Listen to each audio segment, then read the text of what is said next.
Magandang araw mga kaibigan. Bigyan natin ngayon ng opinion, reaction itong post ni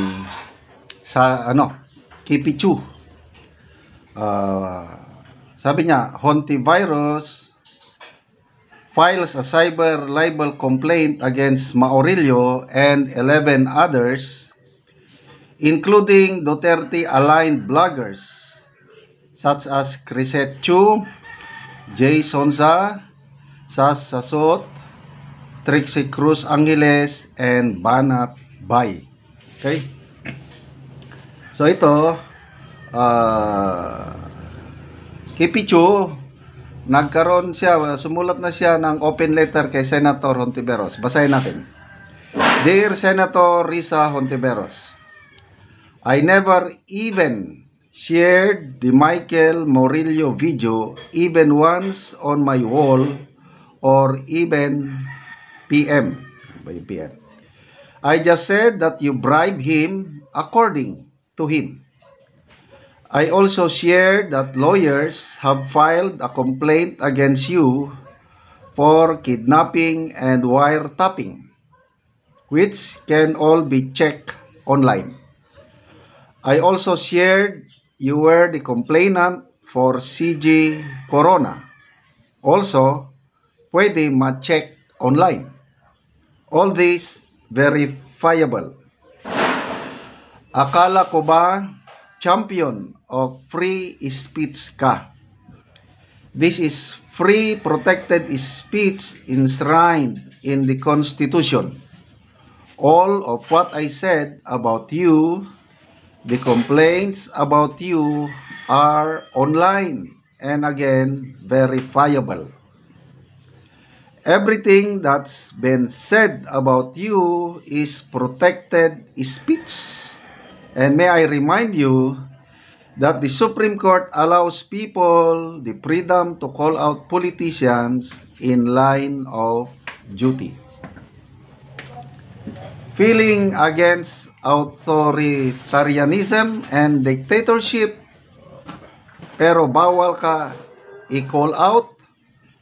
Bawal ang free speech. Ipokrita ka.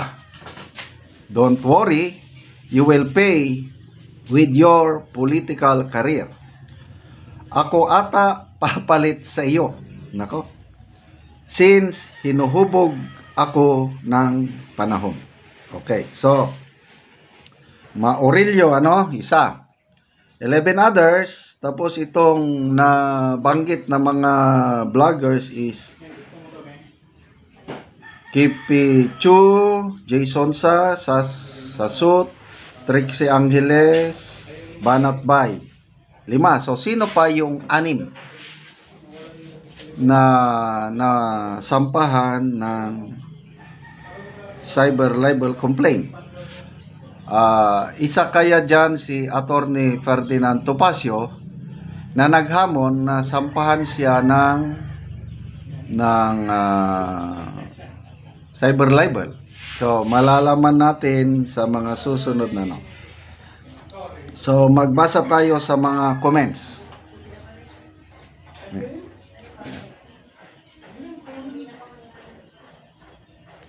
Na-hurt sa word na Dimorita and Senatag. Mark Lester Mendoza. Ganyang ugali, tatakbong presidente 2028, aray mo. Noblesa Suetos. Laban, Miss Crisette. Ray Sabarillo. Mga mahihinang uri, mga iyakin na politicians natin. Pam Azor, totoo naman, dapat siya ang imbestigahan, ang lakas ng loob magdemanda.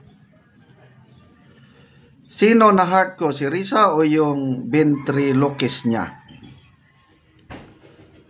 Ang siyay-siyay ko dati, pinipilit nyo talaga ako maging politiko. Si Coco Locoy, hahaha, mabuti na lang, mabait ako kay Risa Hontiveros. Basta kami, Risa Hontiveros, we love you kaayo. Adrian Pascual, you have arrived na Jude, next time niyan ATL na ikakaso sa iyo for terrorizing her dying political career. Stand for Kipe. Teka, parang malaswa. CJ Janoto, Quadcom Senate version. Mel PJC, sabi niya, damage control, meaning na-hurt siya. Ebenezer Bandiola Martinez, selective freedom of speech. How about, sabi ni Jimmy, how about Attorney Topacio, di ba dinari niya si Risa? Ito, expected ko rin si Attorney Topacio. Di niya magalaw-galaw si Attorney Ferdinand Topacio kasi malakas hawak laban sa kanya. O nga, dapat si Topacio din. Jokat makasipag. Kinakatakutan yan si Attorney Topacio. Lahat ng client na kinasuhan, mabibigat, lusot. Magaling ang abogado si Attorney Topacio. So, ang tanong, ito nasa NBI. So, ang NBI, evaluate yung complaint at isasampa sa piskalya. Yan ang pagkakaintindi ko. Ang piskalya na, yan na ang magdetermine ng probable cause na ngayon, tinaasan nilang standard.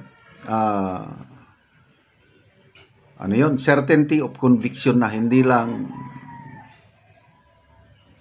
probable cause. So, mas mabigat ang standard ngayon para maisampa sa kaso dahil certainty of conviction. Anyway, tignan natin yung nasa likod ni alias Karine o Michael Mauricio. Sigurado tutulungan nila kasi hindi gagawin yan ni Karine kung walang malaking tao na sinasandalan niya. KOJC kaya, I'm not sure. Mahina na ang KOJC ngayon. Okay, salamat mga kaibigan sa inyong pagsubaybay sa ating channel. Nakakatulong kayo ng malaki sa tribong Talandig ng Bukidnon dahil ang income natin sa channel na ito is pantulong sa tribo. Namimigay tayo ngayon ng libreng yero at pako para makapagpatayo ng mas maayos na bahatahanan ang tribong Talandig. Panoorin nyo ang video na ito. Ano pwede naman ang guide yung tampo doon?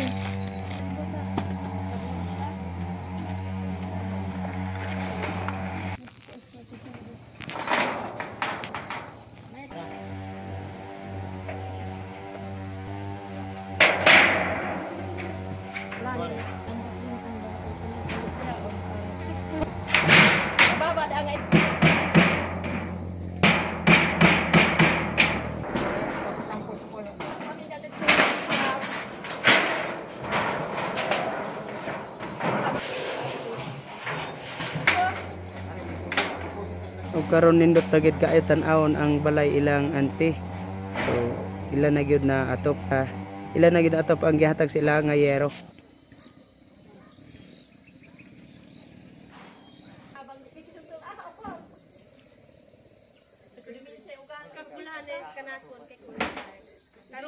Nindot na gyud kaayo ang balay ilang ante.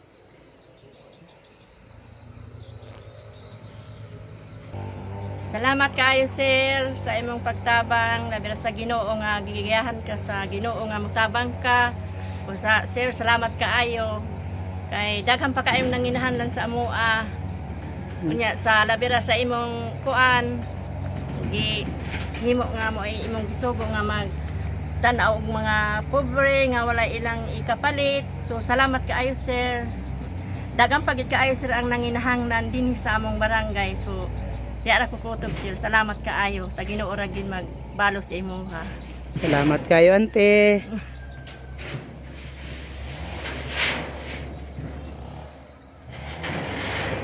At sa iyo na no, sagdi sila sa mamaya.